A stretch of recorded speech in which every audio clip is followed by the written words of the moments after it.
Bonjour mes amis. Aujourd'hui nous allons parler d'un sujet qui occupe la sphère médiatique, c'est la variole du singe. Comment nous en sommes arrivés là, comment les vaccins antivarioliques peuvent nous aider et comment l'endiguer, suite à un excellent article de Monica Gandhi, infectiologue et professeur à l'Université de Californie. Me basant sur cet article, paru dans un média américain le 24 mai 2022, j'ai souhaité vous parler de ce sujet qui occupe les médias, créant ainsi une inquiétude. J'ai fait cette vidéo pas pour faire peur aux gens, ni pour banaliser cette maladie. Je sais que mes vidéos sont vues par un public large et c'est la raison pour laquelle je vais être le moins technique possible. Quelle est la cause de la variole du singe? Le virus de la variole du singe appartient à la famille Poxviridae.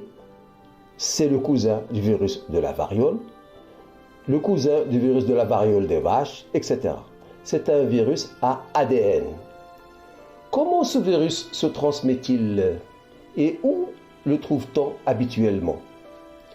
Le nom monkeypox est apparu en 1958 après que les premiers cas ont été documentés chez des singes utilisés pour la recherche.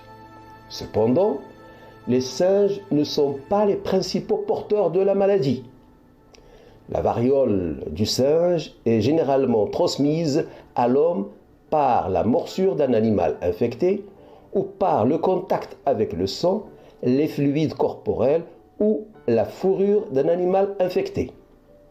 Il est également possible d'attraper la maladie en mangeant de la viande mal cuite provenant d'un animal infecté. Les rongeurs tels que les rats, les souris et les écureuils sont des vecteurs de la maladie. La maladie est endémique en Afrique centrale et en Afrique occidentale. Les États-Unis ont déjà eu une épidémie de variole du singe en 2003 suite à une importation d'une cargaison d'animaux en provenance du Ghana contenant des petits mammifères et des rongeurs. Comment peut-on reconnaître la variole du singe?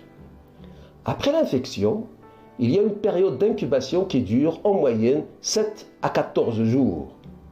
Au début, une petite fièvre initiale, une éruption cutanée se développe qui évolue généralement en 4 stades sur une période de 2 à 3 semaines.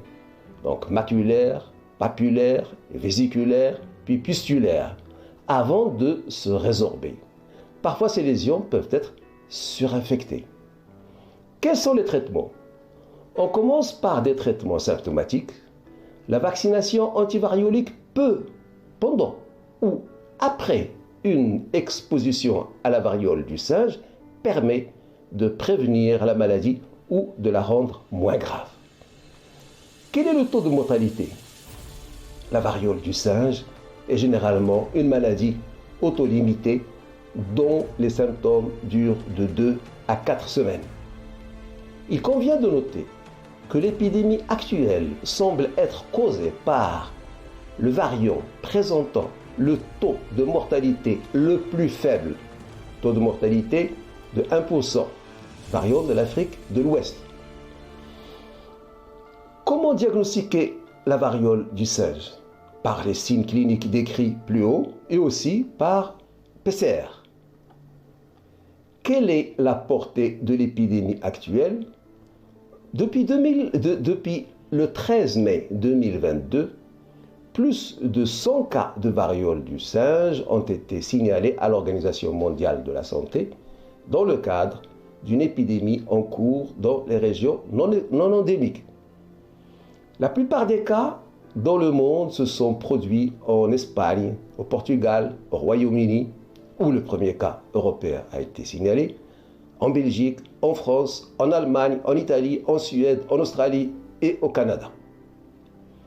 La plupart des cas concernant la plupart des cas concernent des hommes âgés de 30 à 55 ans ayant des relations sexuelles avec des hommes, ce qui pourrait être lié à 2 grandes rave parties organisées en Espagne et en Belgique. Il convient de noter que la transmission sexuelle de la variole du singe n'a jamais été décrite et que l'on pense toujours que la transmission se fait par gouttelettes respiratoires lors de contacts étroits, bien que des lésions aient été trouvées dans les régions génitales et anales dans certains cas. Les épidémies de variole du singe peuvent-elles être maîtrisées rapidement? Oui, en général. La recherche des contacts est très efficace dans le cas d'une infection qui ne se propage pas aussi efficacement, qui représente des caractéristiques très particulières contrairement au Covid-19. Voilà ce que je voulais vous dire sur ce sujet qui occupe donc la scène médiatique. J'espère avoir été clair et j'espère aussi que l'information diffuse pour qu'on puisse tous être vigilants face à une éventuelle épidémie de la variole du singe. Voilà ce que je voulais vous dire aujourd'hui. Si vous avez aimé cette vidéo, vous pouvez liker, comme vous pouvez vous abonner en cliquant sur la clochette pour ne rater aucune autre vidéo. Flash Actu Santé vous remercie de votre attention et vous donne rendez-vous demain. Au revoir.